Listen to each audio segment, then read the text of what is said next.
So thank you again for joining us today. I'm just so excited for our next guest. We met in LA at Flappers Comedy Club doing comedy, and I'm really excited to have him on. He was definitely one of my friends. I enjoyed talking to you down in LA, and it's great to have an excuse to call him on to the show. So he has traveled all over doing comedy. You may actually also see him on Laughs on Fox, and you're going to want to be able to check him out on Instagram and Twitter at The Moom Abides. So please give a warm welcome to Paul Douglas Moomjean. Yay! So nice to see you. Nice to see you too. Yeah, I think we have to be going on what now? 4 or 5 years knowing each other? Wow, yeah. Because and memories are popping up from the Burbank Comedy Festival of 2016 on my Facebook. Yeah. You're in a few of those pictures. So we must have known each other prior to 2016 or maybe late 2015. Whenever you were. Yeah. Oh, wow. It has been a while. Yeah, it's been a while. Actually, you know what? I think the first time I met you, I was doing the shows that we were supposed to go for the student research or whatever shows, or the open mic, something like that. Because I remember you had a bit about flounder or something, and I thought it was hilarious. And there was, the way I'm remembering the story, there was one of your punchlines I was thinking on. And I have been told in the past that sometimes my thinking face looks like I'm angry. So that'll make me a great detective for all of you out there casting. I used to have that bit how I felt Ariel should have ended up with flounder. And then the punchline was I just physically described myself as flounder. So it was kind of like, but the joke was the audience realizes I associate myself as flounder and not Prince Eric. And that became the joke. And then also you and I actually talked a little bit about, I was working on a bit at the time about how I don't feel the women saw me as a sexual object, and it was more like the idea of that they found other objects interesting in their life, so then I remember I felt like a lamp, and that you really laughed at that. I don't know if you remember that. You were like, I compared myself to a lamp that nobody wants to turn on. Oh, you cracked up so much on that. I remember just whatever, you were just giggling, and I realized I had something there. But now that I'm essentially the Austin Powers of the comedy world, that bit no longer works. Oh, does it not? Which aspect of Austin Powers? He has many disguises. Probably the bad teeth. That's about it. Oh boy.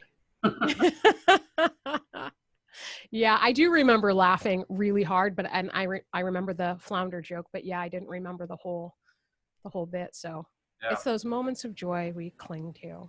I also like the backdrop here for those of you, if you're listening on Apple Podcasts or Spotify, you might want to hop on over to the YouTube at some point to see on this episode, because he has some things to show us. The backdrop, what's going on over there? So I work on 2 podcasts here at Flappers Comedy Club. Wednesday is our FUTV podcast, and we record that, put that up on YouTube. And Thursday is me, co-owner Barb Holiday, Joshua Snyder, the booker, and Barb's good friend, Dr. Laura, who's a regular host here, and myself. One week, Barb went to Texas, and there were goats all over her Texas property where she was staying at. So I put this picture up, and what happened was she wanted to go over all these important things, and I just kept asking, can we see more goats? I want to see the goats. What are the goats doing? I go, we can talk about comedy every time on this podcast. Let's talk about goats.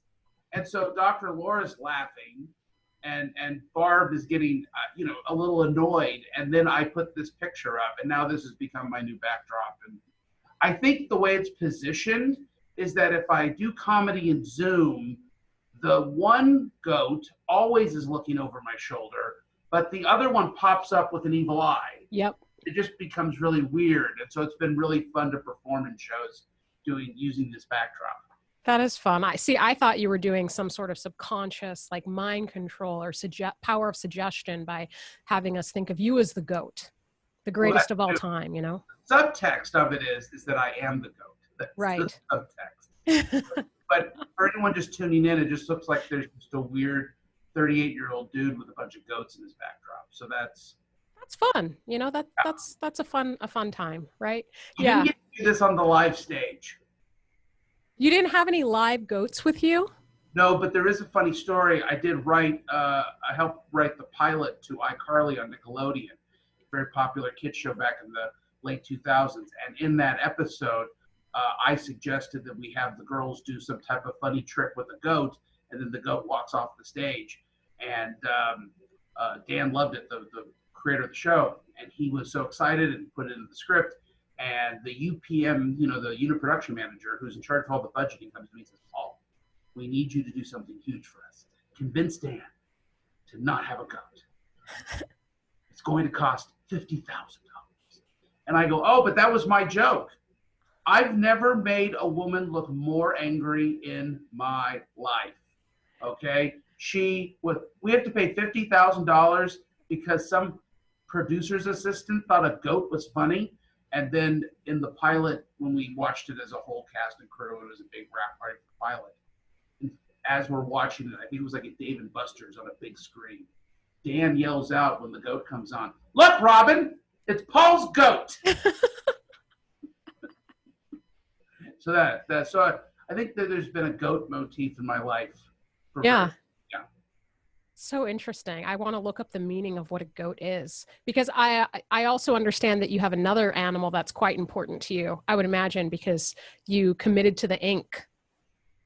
Oh, so there is, okay, so we'll talk about this. So 2 weeks before the lockdown, I went and got tattoos.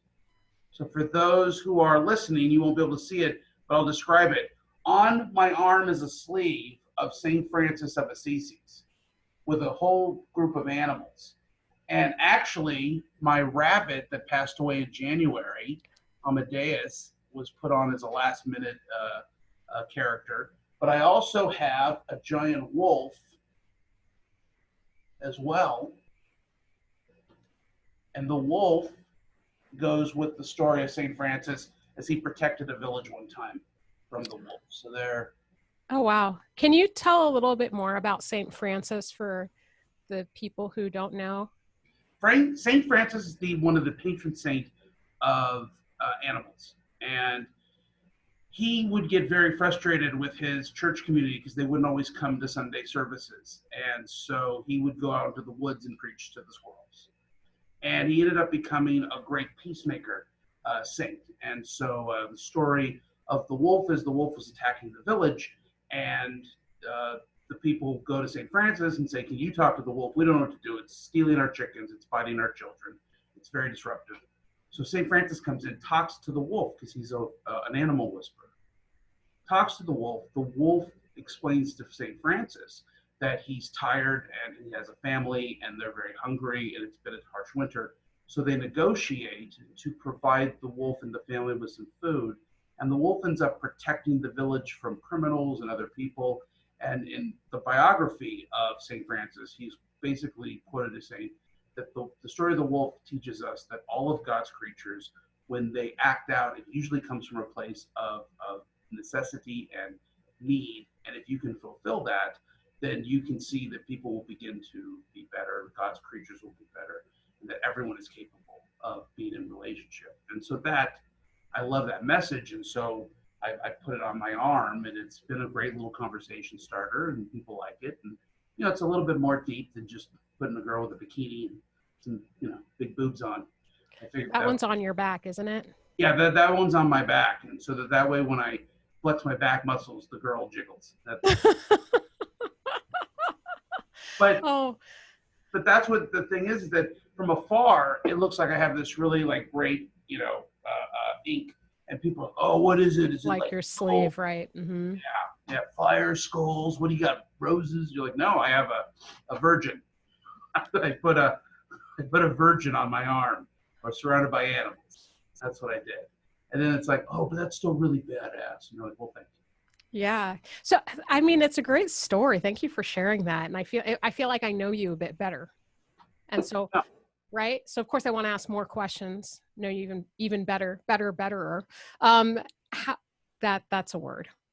They're supposed to go together like that.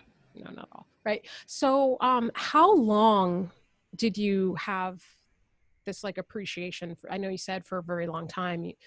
Do you remember when you first heard about St. Francis and kind of felt this connection to the story, and or on top of that, like when you first decided to like get the tattoo? St. Francis has a great quote. One of his most famous quotes is, preach the gospel at all times and only if necessary use words. So the whole idea is you're supposed to love your neighbor, act out kindness towards your neighbor, be good to your neighbor, love your neighbor as yourself, because God has asked us to do that regardless of, how they treat us.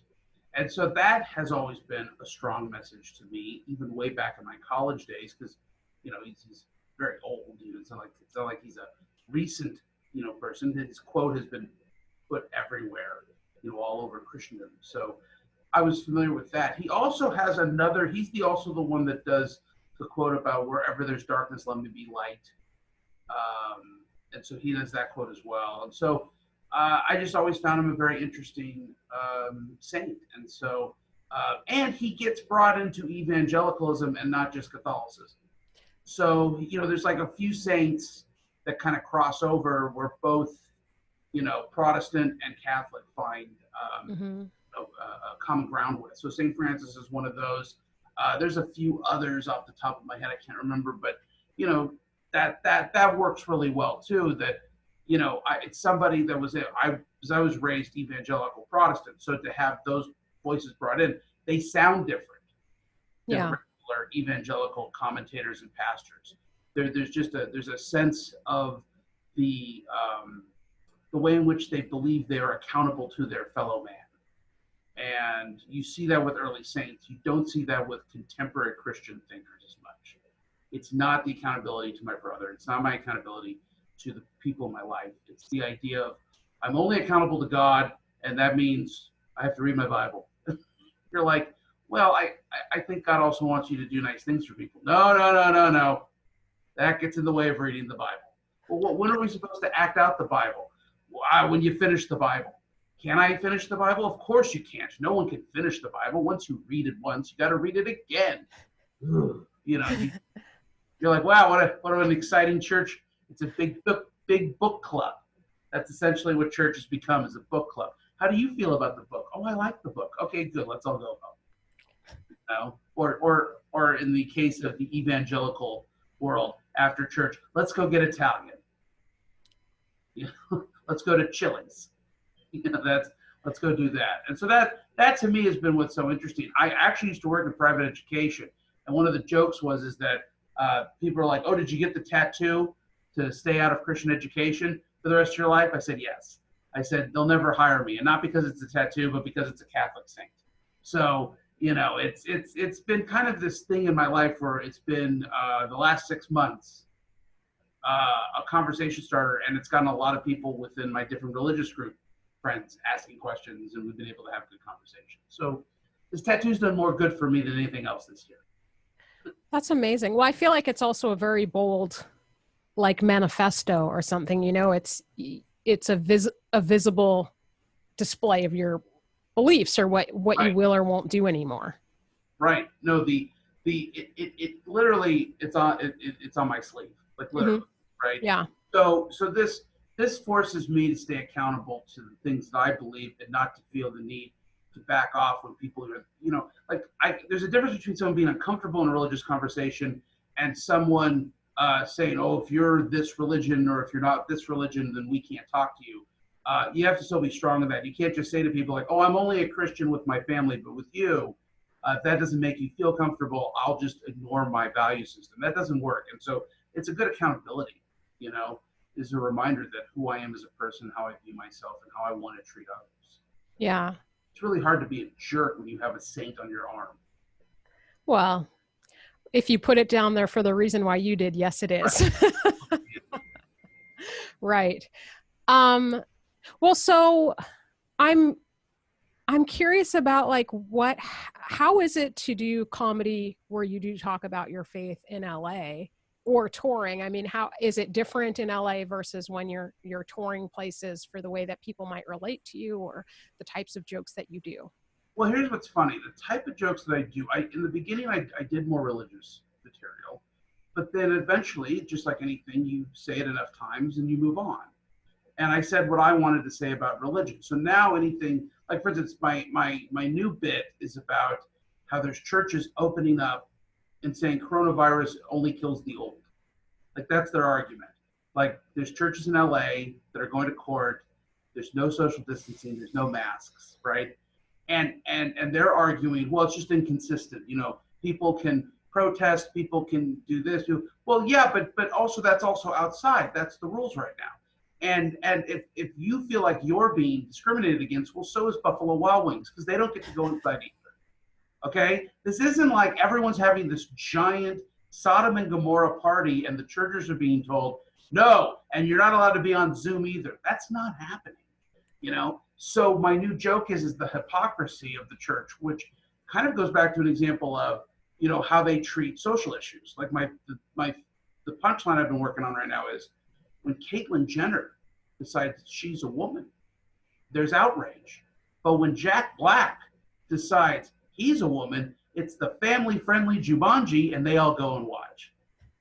Okay, like there's a blatant inconsistency, and for whenever the church likes to talk about how they're getting mistreated, I always go, they deny racial discrimination, they deny LGBTQ discrimination, women discrimination, but they totally believe in church persecution in America, where it's like, really? How is the number one religion in the country the most persecuted? I don't think so. Go ask someone who's a Muslim in certain parts of evangelical Southern California and how they get treated. Okay, there's real persecution there. I've seen it, right?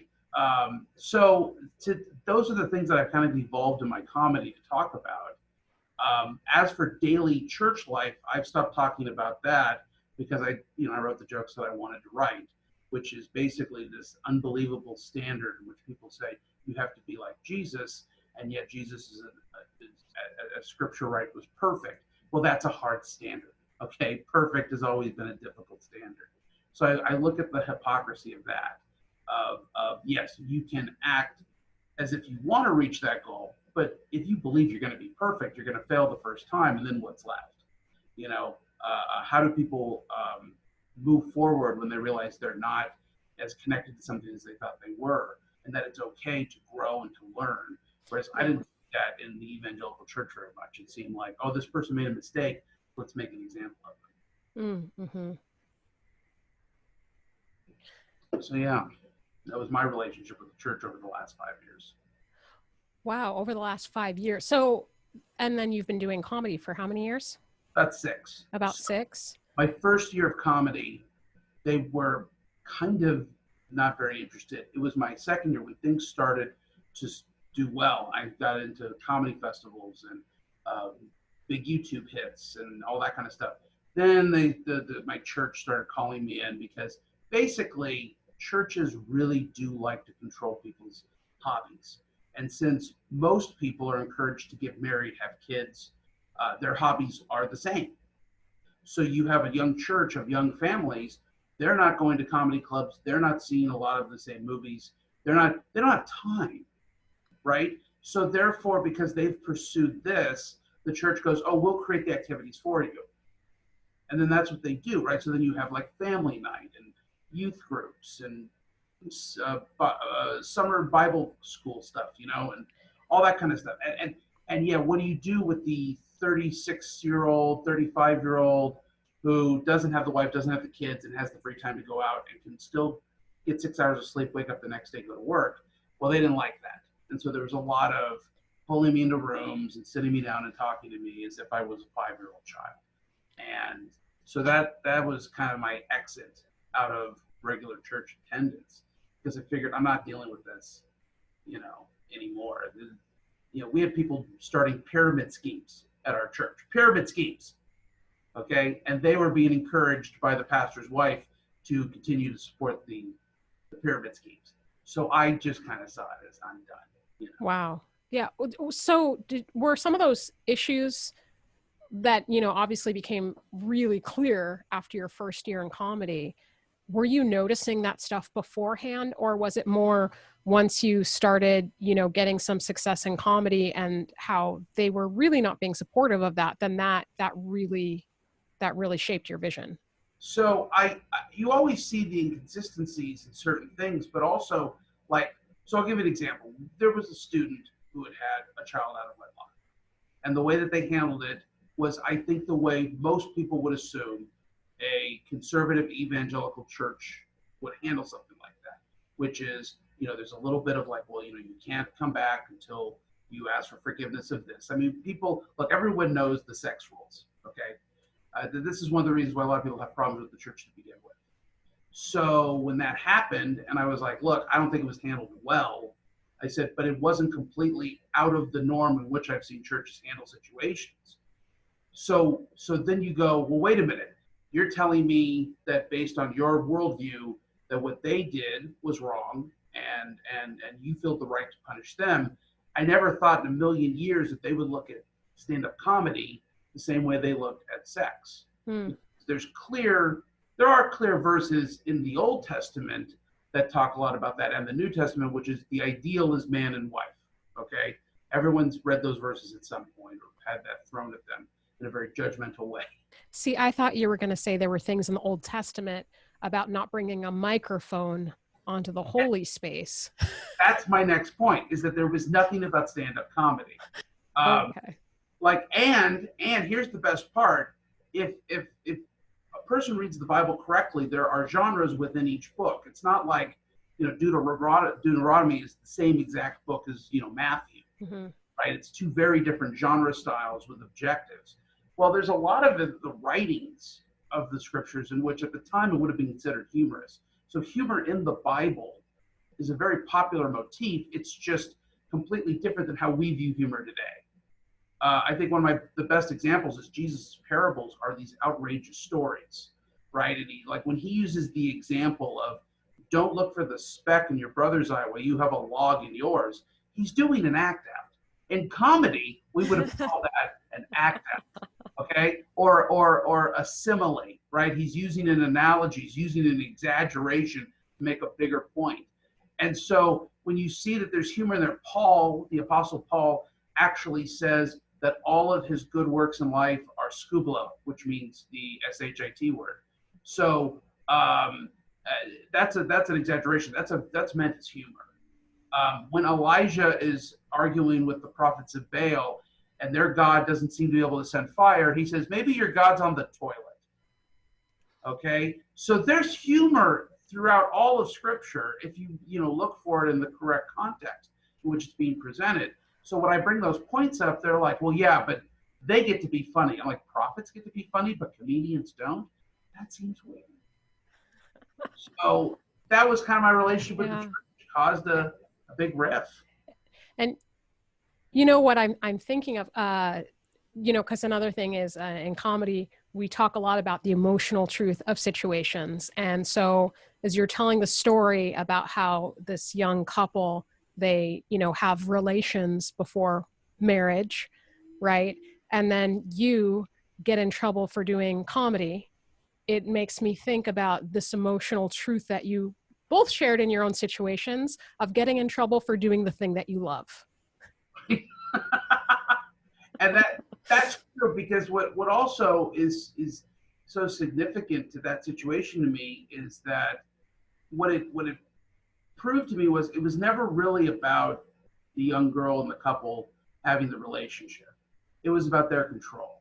It was about finding opportunities to see where people they think are missing the mark and then going in to try to, control it. And that's really what it comes down to. Because I also found out later that there was a person who got divorced and they were thinking about having them be disciplined by the church. And there was a person who had this happen.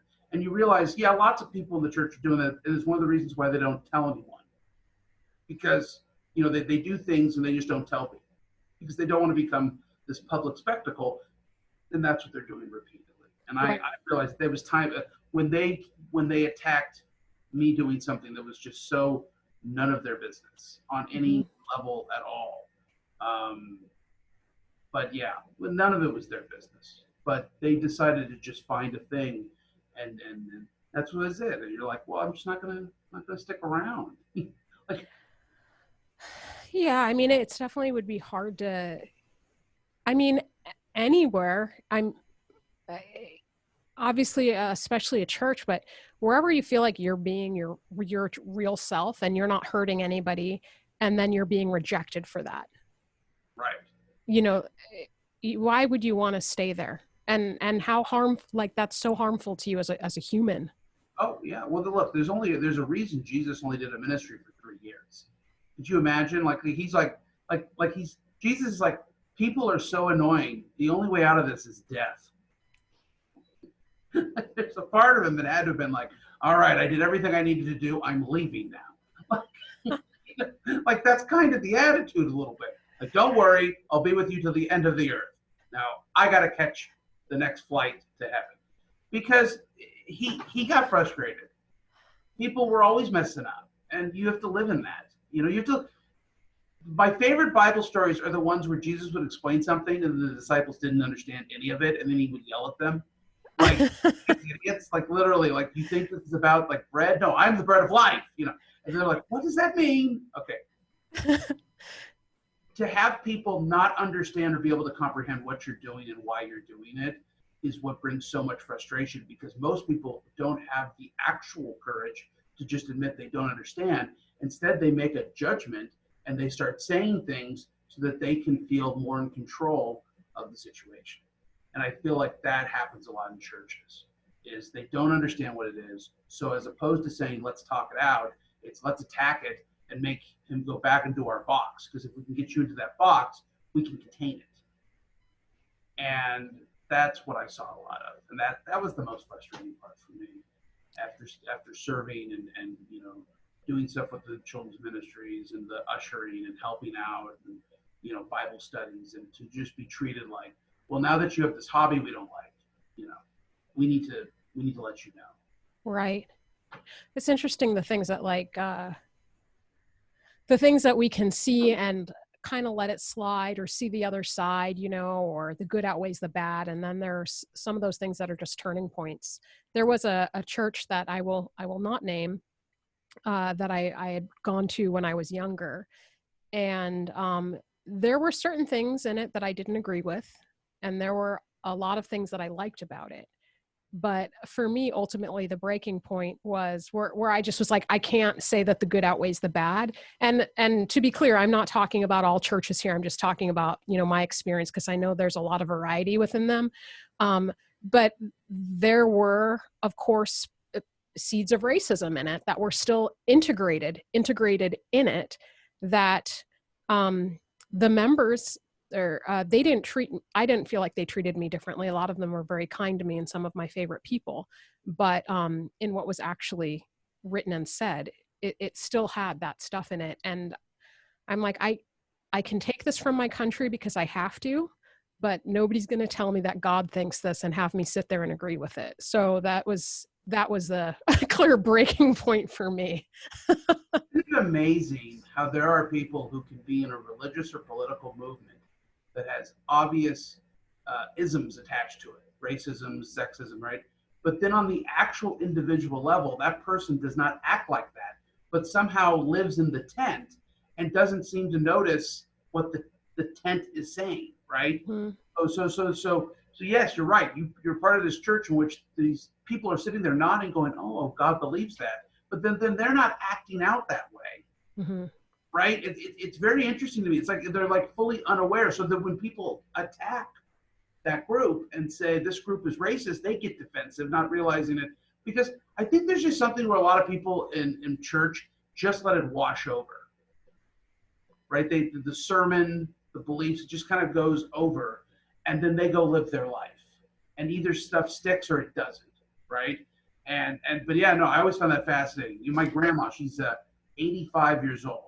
She is not a racist person, but yet but being someone who lived through all these different eras, she'll say things and I'll go, Grandma, you know that's racist, right? It's not racist, it's what we said back then. You know, and it's so there's a sense of like she would never go out of her way, she would never do anything, but she has this life that she lived in which all these things were okay and no one challenged her. And then anytime I do, she always goes, "You just think you know everything."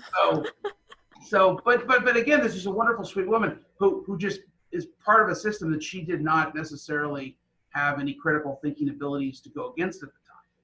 Same thing goes with, I think, a lot of religious people, is they get out of their church and then they start to realize, gee, they really hated people. Like, they complained about every single group. You know, like when you start to realize how a church can like be like, this week we'll talk about the gays. You know, and you're just kind of like, wait, what? Is anyone here that's gay? Is this like are they trying to unconvert or reconvert people in the church? No. So why are we talking about this? Right? This isn't like this is an issue that's affecting our community. It's Simi Valley. Okay, in Simi Valley, there's probably like 5, whatever, gay people that were in the open. I mean, this is such a conservative town, but I don't know. I just always felt like the church would attack groups that had nothing to do with the box, and therefore, then everyone in the box can feel good about themselves if they're not in the group, right? That's. Yeah, I mean, I definitely didn't know that we would be talking about this, but it is refreshing and it's nice. It's just, I'm always a little bit careful talking about churches just because I know it's a hot topic, and it can be so varied for people's experiences. And, obviously with everything that you've said with your experience, I'm like, for sure, I would think the same thing if I was where you were, And I think my biggest, I think maybe sadness about the religious divides and church divides is, that people can start wars over it, or it can, like you were saying with your St. Francis thing, it's about how you treat your fellow man, your fellow woman, your fellow other human, and right. That it comes down to that, and whether or not somebody's church works for them or doesn't, in the way that where we were going didn't work for us. I still hope that people can hold on to a sort of spiritual connection, because I know for me, when I had left, I was just so angry about the whole thing that there was a while where I was cut off from that connection. And then I just thought to myself, well, that's silly. Why am I going to blame God for the church? It's so much smaller than God is. Right. And that's the most important thing, is to not let that experience create bitterness towards what you actually believe. Because people are going to mess up. It would almost be like going to a job and your coworkers, you don't like them, so you decide the business sucks too. Well, that doesn't make any sense, right? Like you can't blame the whole institution for the problem of individual people. And I've been to wonderful churches, and I know wonderful people from all different religions, but nobody wants to hear those stories. Well, yeah, you know what it is? The only reason why I was like, I better say this, I have to say this, is because you kept saying the church, which obviously you were referring to your church, Yeah. Yeah, and maybe some of those other ones that you know about. Right. Well, yeah, because a lot of them are, a lot of, what's the word I'm looking for? It's a lot of common things. Right. So there is a lot, and there's also leaders within each state community that are setting standards and guidelines, because what will happen is if the local church that professes to be in the same category as them doesn't do what they say, they will attack them from the pulpit, and then that'll create problems as well.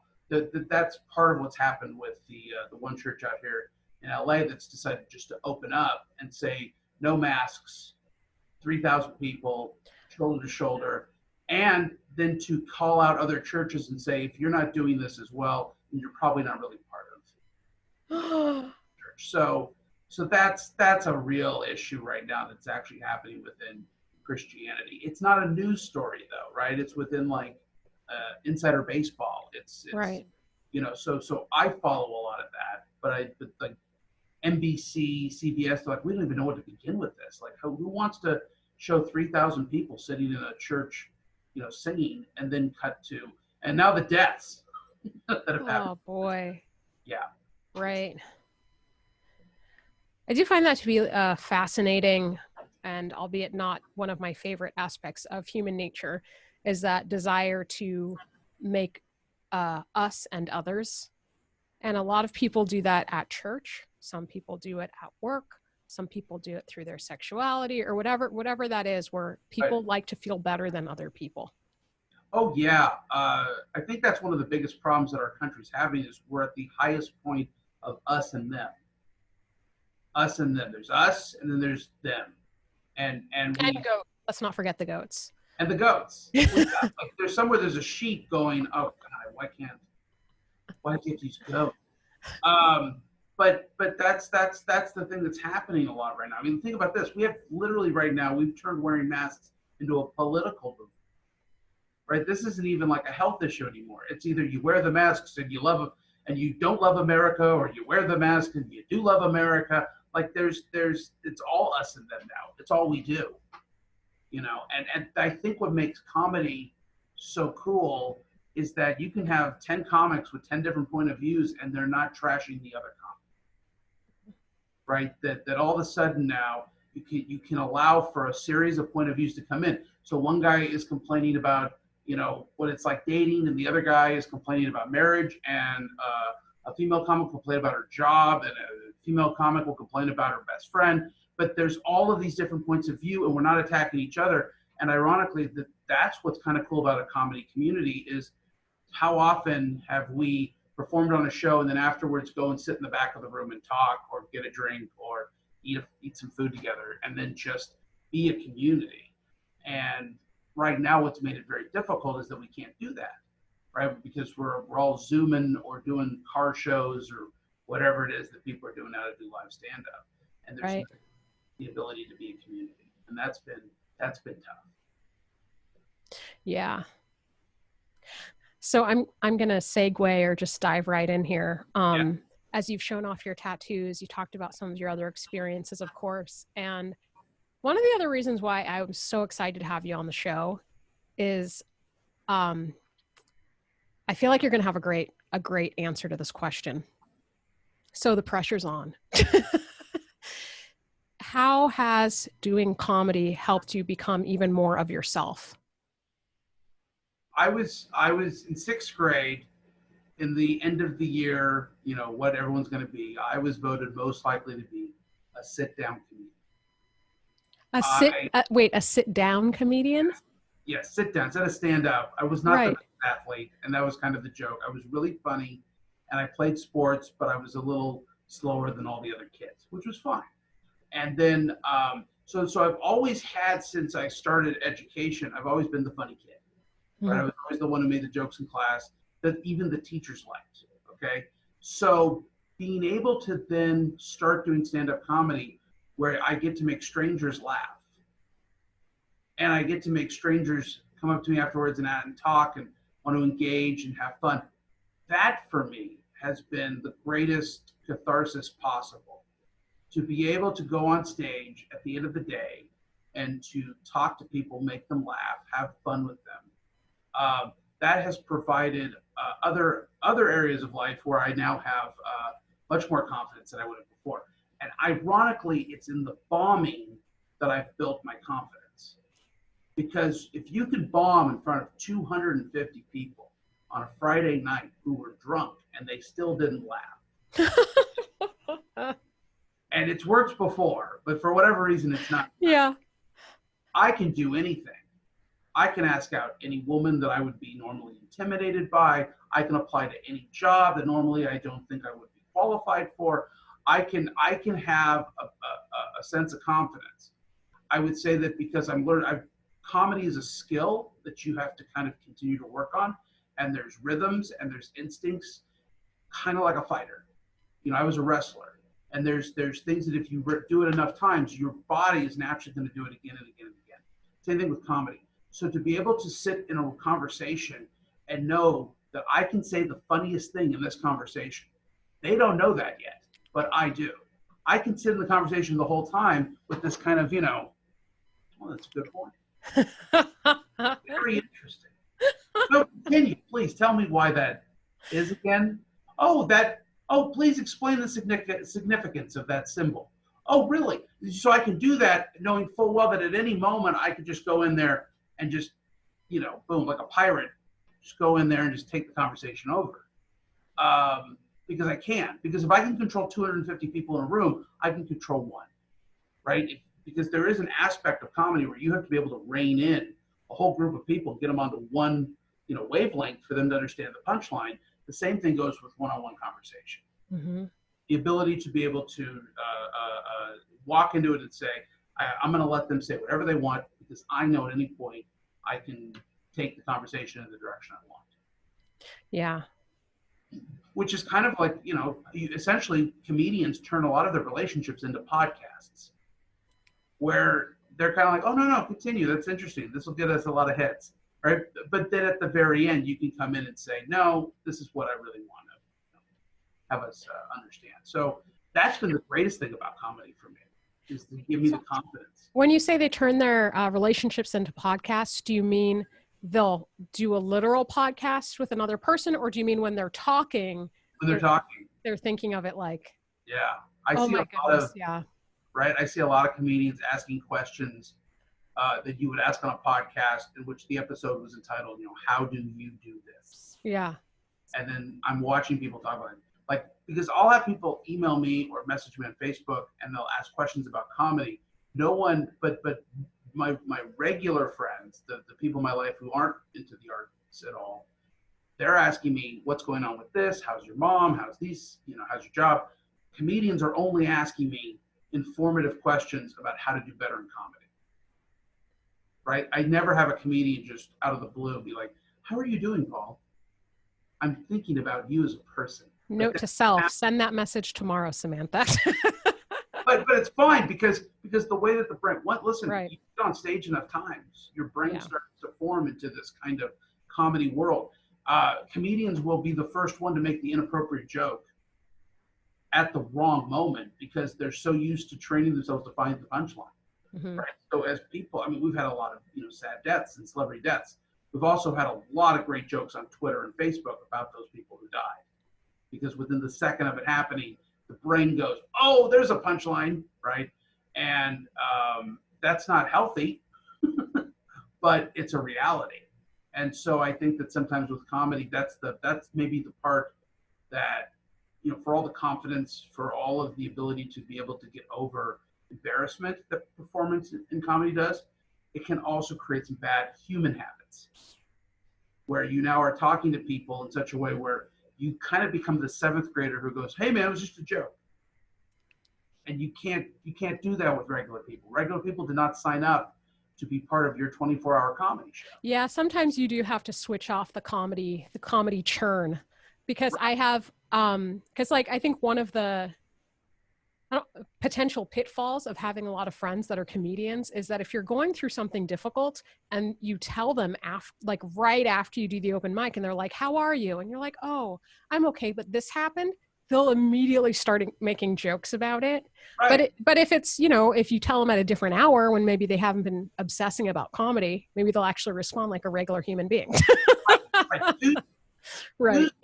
Tuesday at 1 p.m. they might have been like, oh, you broke up with so-and-so? I'm so sorry. Whereas at 8:30 at night after the open mic, it's like, well, guess someone's going to be on the Tinder. Right. And it's like, okay, let's be humans. Yeah. Yeah. So there was another, there's two things. But first, I was noticing, so the first kind of theme about when you were talking about your old church and the control, right? But then I noticed when you're talking about stand-up comedy, you're talking about being in a room and having control over 250 people. So I just want to explore that idea with you a bit, that, obviously human beings, we do have a desire for control, and some of the ways we might seek control can suppress people, and other ways it can help to lift people and lift our own selves up. Right. I have a coaching background. If I don't control the wrestling team, they lose. I have to control the practice. I have to control the length of the practice. I have to control how we're going to set up the wrestle-offs to determine the varsity. And if you have a consistent system, even in the control, there's a lot of freedom. Right. So it's like, all right, guys, hey, for the next 10 minutes, we're going to work on this technique. Well, some people work at a faster speed than others, but you allow everyone to have the freedom within that 10 minutes, right? So it's controlled freedom. Comedy is in many ways controlled freedom. I have the microphone. We all establish that I'm the person, or the comedian has the microphone. They have the next 10, 20, 30, 40, 60 minutes, right? And the audience is free to respond, but they may find themselves in a position where if they respond inappropriately, they can be taken down. So we have hecklers, or we even have people with just very loud laughs, right? And then you have to kind of address that. And if they have a great sense of humor about it, it's going to be fine. If they don't, you got to bail and try not to lose the whole crowd because you just hurt someone's feelings. So, but with church control, it's different. The outcome is for like I want someone to win in a wrestling match. I want the audience to laugh. The church control was never about the individual that they were trying to control to have a positive outcome. It was for them to have the positive outcome, right? So in comedy, we're trying to get the most positive outcome ever out of a human being, laughter. As a coach, you're trying to get a victory. You're trying to get them to understand who they are as a human being, as a physical being. Whereas with the church control, it's kind of like, no. We don't care how you feel. We need to feel good. So you need to do this so we can feel good. That's the difference also with bad coaching and bad comedy. A coach who's trying to get personal glory is never going to have a successful team. And a comedian who's up there just trying to perform for the sake of their own, like, hey man, no one listens to me, so I do comedy. They don't do well either. I think that the control that loves people, just like any relationship, there is an element of certain aspects in which we have to control behavior a little bit. We do have to put limits on people. Like there's people who can say things to me that are hurtful that I know it's okay because I know where they're coming from. Other people haven't earned that right yet because I have to control the boundaries in which I have in my relationships. Same thing goes with everything else. We always look at control as a bad thing, but at the same time, control, speed limits, certain laws that require people's speed limits, I think is the best one. 75 miles per hour. Okay, after that, you're getting into a dangerous territory. And it's important that people know that. And if you go too fast or too slow, you could hurt someone. Same thing goes with, so that type of control actually maintains less accidents. Well, like I said, with comedy, I think the comedian who's trying to control the room so people have the best experience, that's way different than someone just trying to control it for their own glory. Yeah. Yeah. And this gets me thinking too a lot about, getting into semantics and whatever word choices work for people that help them. Because as you're talking about the distinctions, I'm thinking about, like for me, when I'm doing comedy, it might be more helpful for me to think of as guiding my audience or pointing them to like, hey, look at this or look at this. Don't look at that. Look over here, Yeah. That's important because it's important. Like I said, the word control, which could be a trigger word. Right. I mean, just depending on how you hear it, for sure. Right. Mm-hmm. But we have to give people also the grace to be able to say an idea in which we can then go back to it. So what we just had here which is you're not disagreeing with my thesis, you're disagreeing with a term, and you've decided I would rather use the word guidance, which will help me. That's important, right? That we don't just throw the whole theory out because someone uses a word we didn't like. And that's really important to understanding people better. And I learned this as a teacher was if I use certain words, certain students just tuned out. So if I said homework, people went, ugh. But if I said, all right, our 5-point project, 5-point project sounds fun. Right. I'll never forget, I had an instructor in college when I was taking how to become a teacher class. He said, don't use red ink. He goes, use blue, not crayon. What's the other one? Gel. No. The long stick crayons. Why am I losing? Pencil. Colored pencil. Yeah, colored pencils. That's it. Yeah. Okay. The goat was scaring me. But he said, use a blue colored pencil. He said, watch how nobody's going to be triggered by the red anymore. And I thought, this is great. And I did that. I used colored pencils, purples and blues and oranges. And I used those colors to, write comments on papers when I was teaching. And I had people come in and going, why aren't you using the red ink? And I go, well, that actually seems to have a bad connotation. I need them to be better writers. I don't need to control them thinking they have to please me. The truth is they need to just be a better writer in general. And the colored pencil allowed for them to take in the input without feeling offended.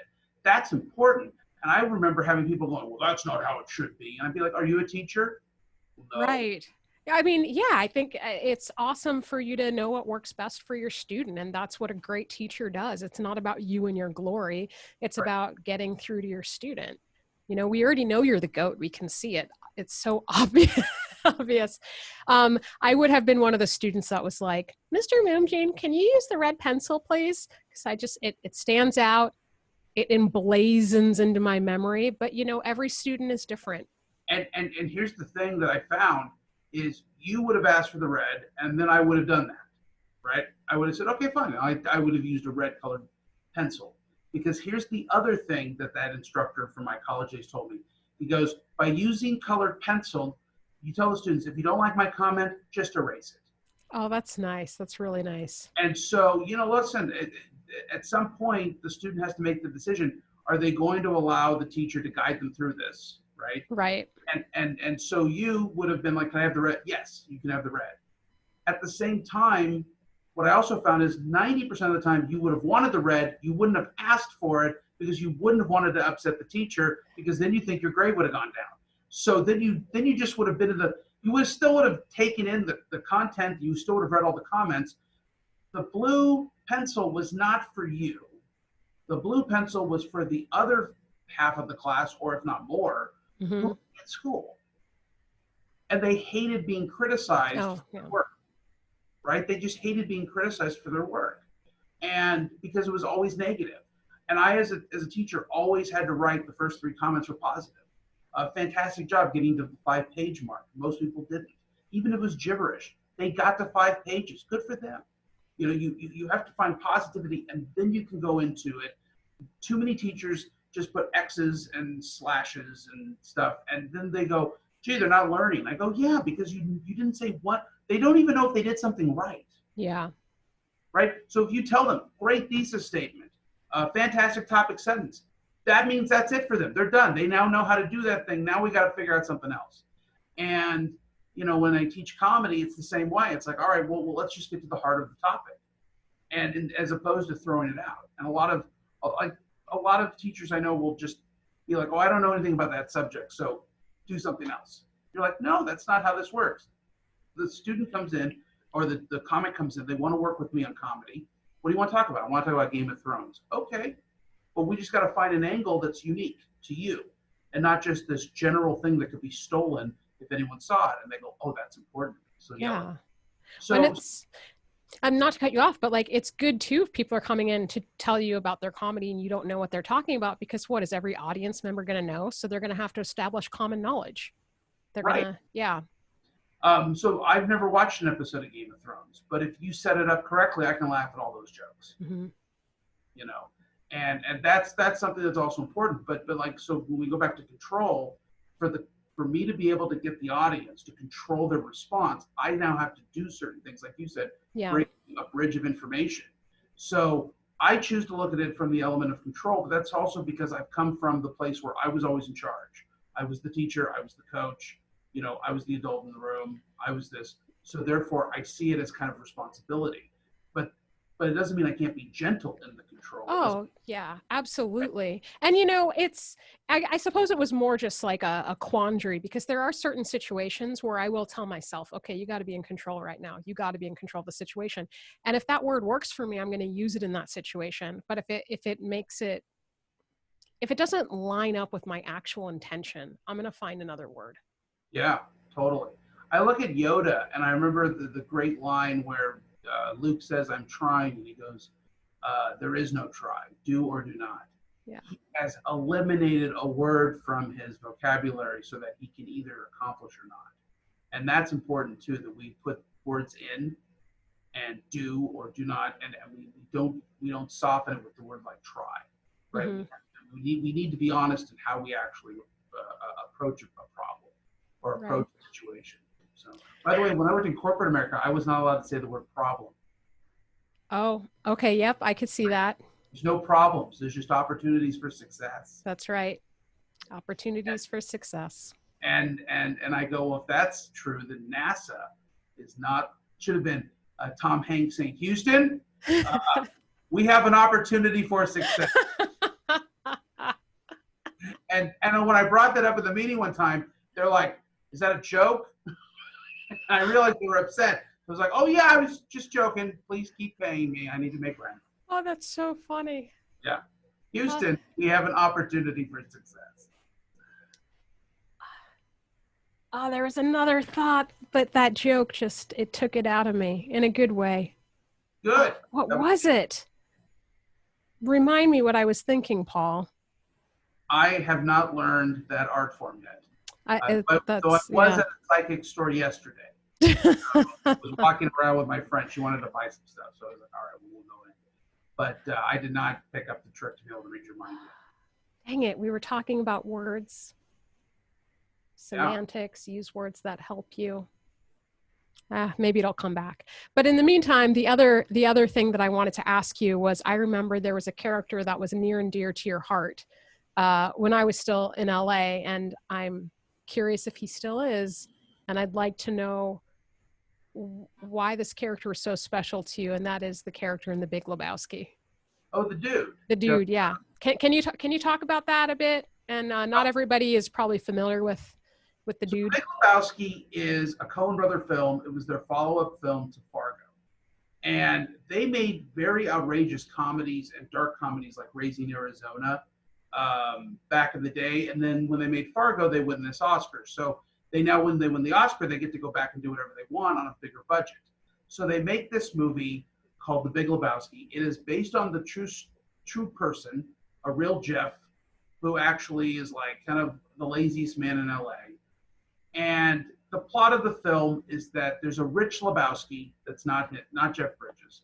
And the rich Lebowski's wife has been kidnapped.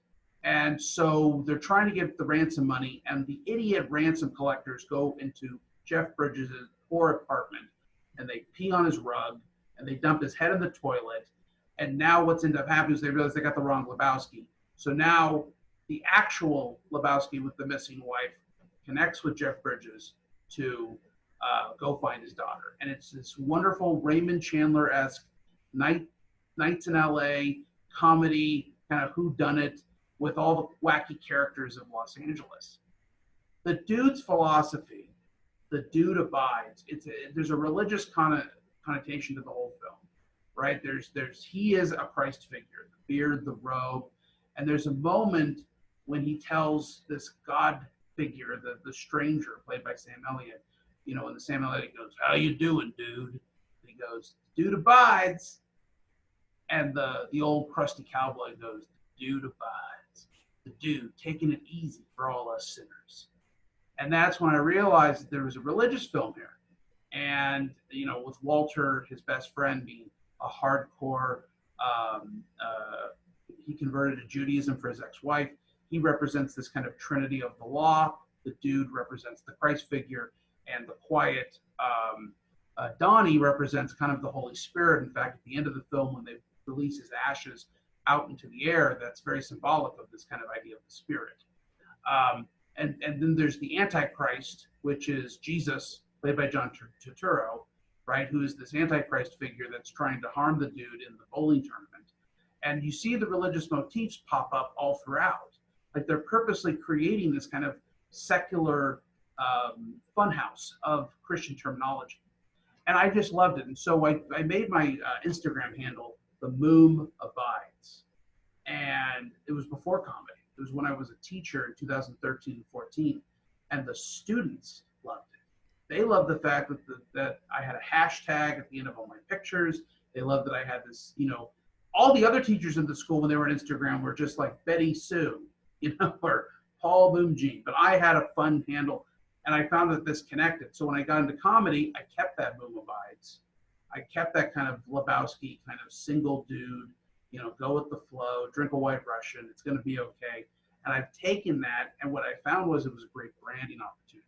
I would walk into open mics and have open mic hosts continuously be like, "Oh, it's the Moom Abides." And they would introduce me on stage, "The Moom Abides, Paul Douglas Moomjean." So it just started to connect. And so that's really what it is. It's my favorite movie, but I think as an adult, I'm allowed to have like 3 favorite movies. So if it's like that and The Shawshank Redemption and Oh Brother, Where Art Thou, or something like that, I can say, okay, those are depending on my mood, right? Because if you're like in a really happy mood, watching The Shawshank Redemption is not going to be that fun. It's always a great film, but watching The Big Lebowski or Oh Brother Art Thou, the Coen brothers, I think it's just, they're just wonderful filmmakers. They're my favorite filmmakers. And so to just kind of embrace that, I think has been very, very liberating for me. And it gives people a place of where I'm coming from. I talk a lot about movies in my comedy. So, I'm very excited to be able to have something that explains who I am personality-wise and pop culture-wise. Yeah. Awesome. Cool. Cool. Do you have a movie spirit animal?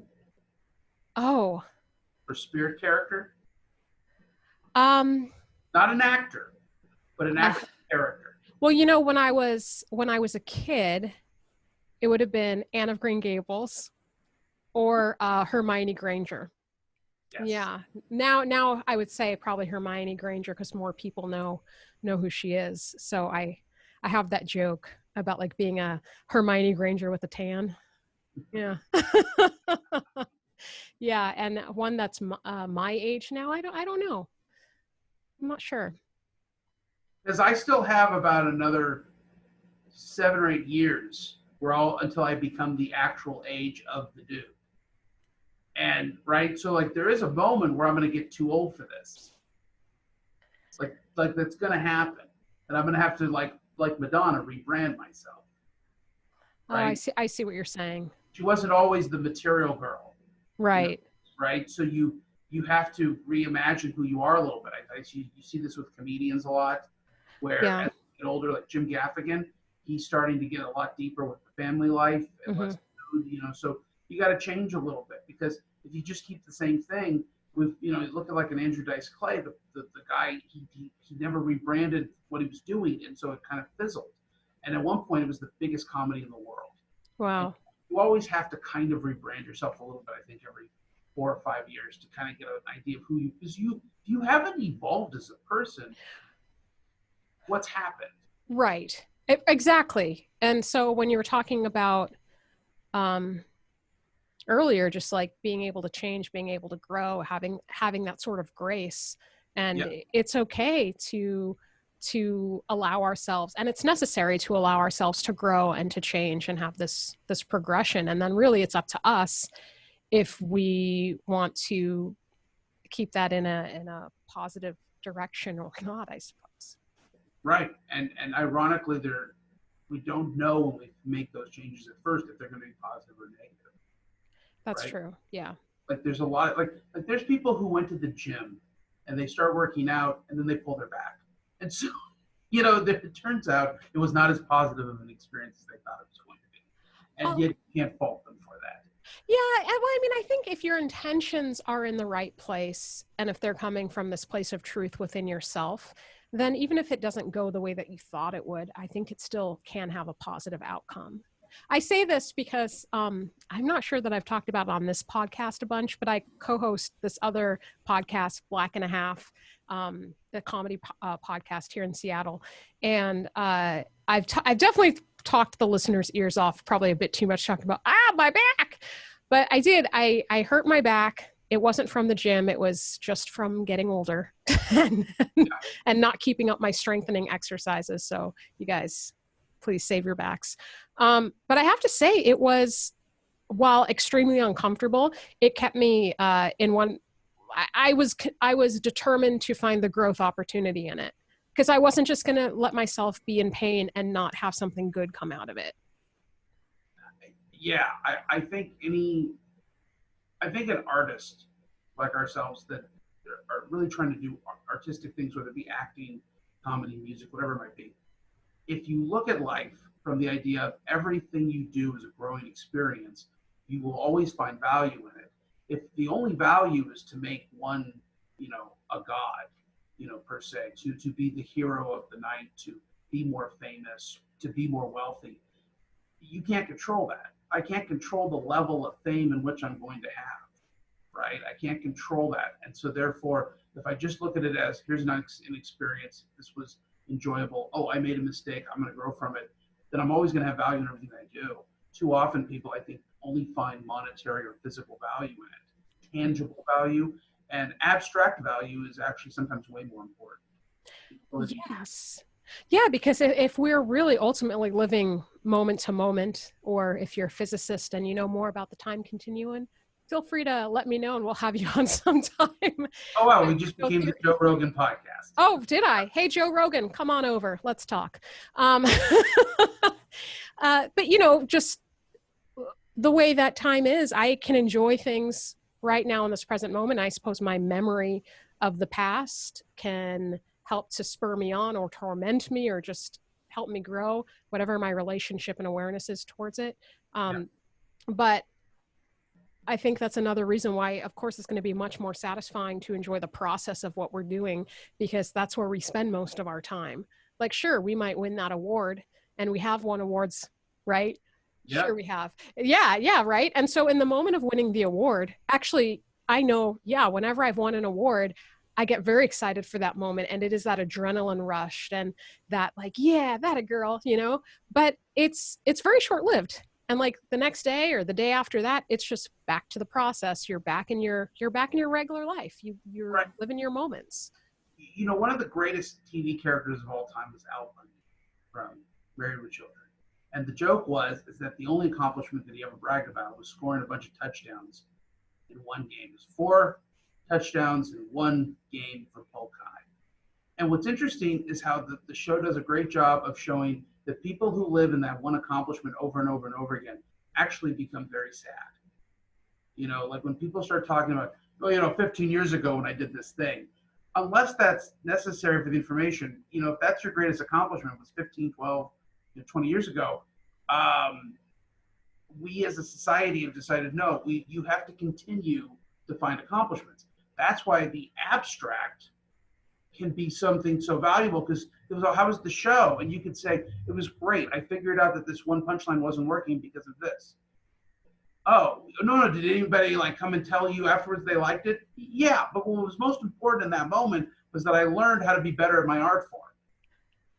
Right? That becomes the real winning. And I think a lot of times we as artists don't see it that way. We look for the fame. I think about the movie Big Eyes with Christoph Waltz and Amy Adams, where he was so willing to just take on the money and the fame and the notoriety, and he did none of the work. The wife did. She drew the names, right? And I think that there's something significant about, there's different types of artists, and some people just want to be artists and grow and be better, and other people are like, no, I want the fame, I want the money, and then eventually it all just kind of dries out for them because they don't get it the way they want, they quit. Or if they do get it, they get it too quickly, and then they just run amok with it. So, I think that if the purpose of your art is to become better at your art and to learn about yourself, you're going to find it much more rewarding in the end. Yeah. Yeah. I obviously I completely agree with you. And the other thing too is like you're a teacher. I feel like if you're a teacher at heart, there are certain ways that you view the world. And I know, because my mom's a teacher, and I've just always had that teacher mindset, even when I'm not in a classroom.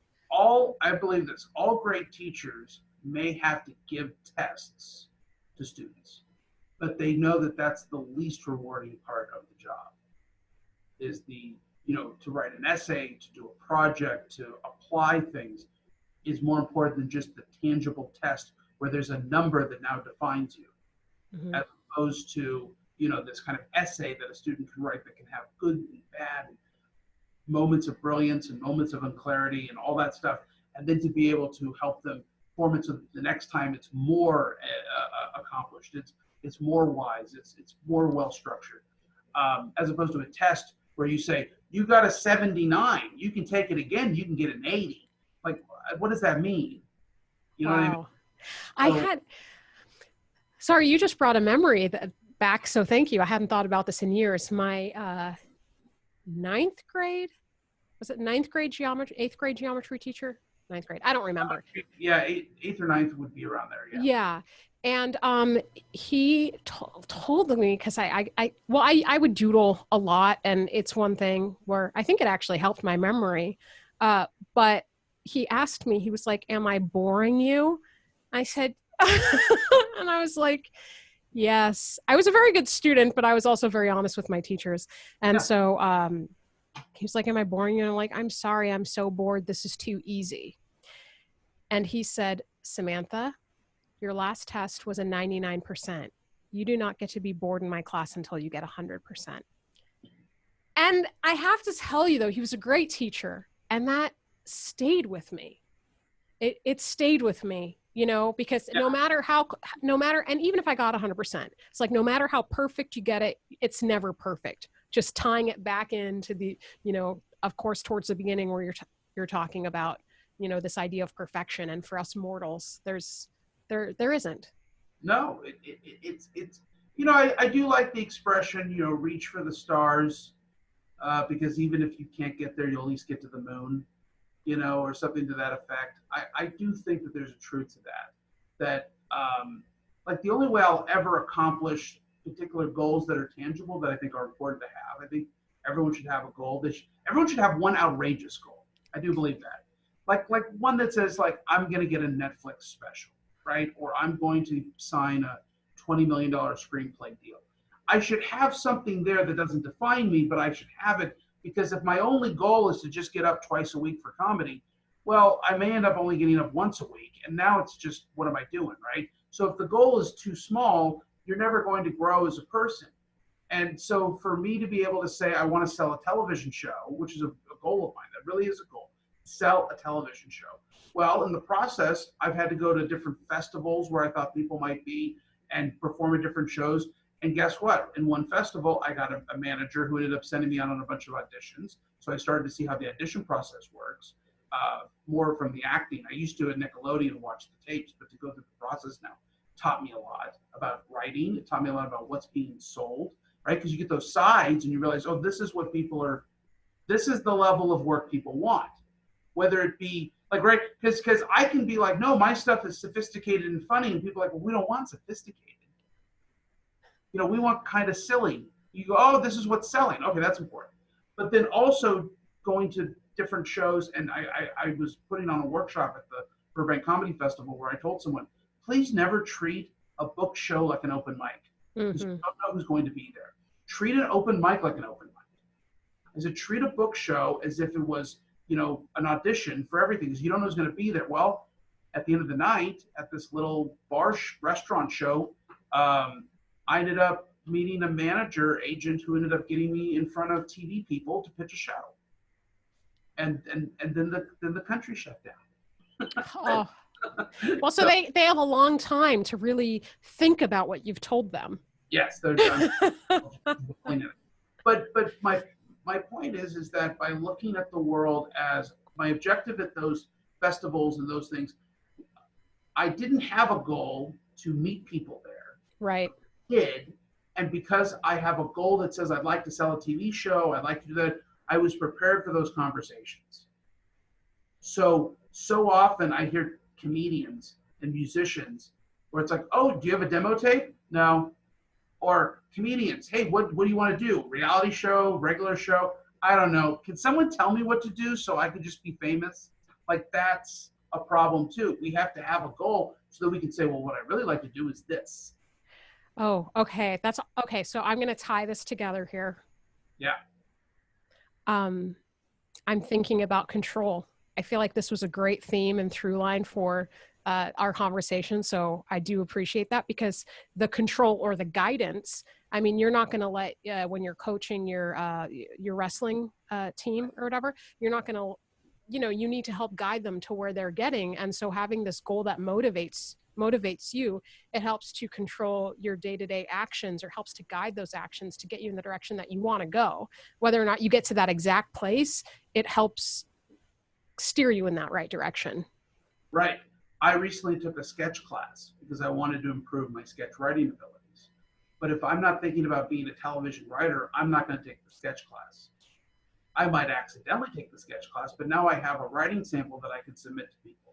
Right? Yeah. I took the class, I learned the lingo, I learned the format structure, I created the document, I submitted to the instructor. He loved it.